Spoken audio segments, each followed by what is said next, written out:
ایک حدیث پاک کا مفہوم ہے کہ جو شخص اپنے والدین کی طرف سے ان کے انتقال کے بعد حج کرے اس کے لیے جہنم کی آگ سے خلاصی ہے، اور والدین کے لیے پورا حج لکھا جاتا ہے۔ اس کے ثواب میں کوئی کمی نہیں ہوتی، اور کسی اپنے قریبی رشتہ دار کے لیے اس سے بڑھ کر صلہ رحمی نہیں کہ اس کے مرنے کے بعد اس کی طرف سے حج کر کے اس کی قبر میں پہنچائے۔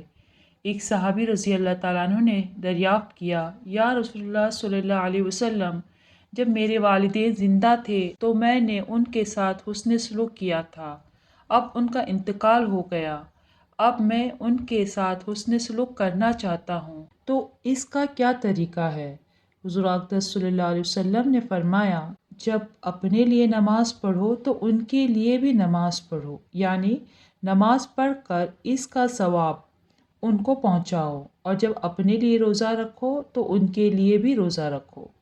ایک صحابی رضی اللہ تعالیٰ عنہ نے حضور اقدس صلی اللہ علیہ وسلم سے دریافت کیا کہ ہم اپنے مردوں کی طرف سے صدقہ کرتے ہیں، حج کرتے ہیں، ان کے لیے دعائے مغفرت کرتے ہیں، یہ ان تک پہنچتا ہے؟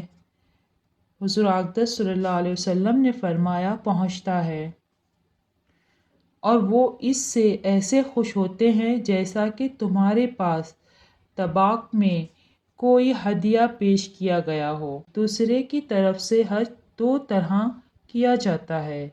ایک صورت تو یہ ہے کہ کسی کی طرف سے حج نفل کرے، اس کے لیے تو کوئی شرط نہیں، جس کا دل چاہے، جس کی طرف سے چاہے، حج نفل یا عمرہ یا طواف کر سکتا ہے۔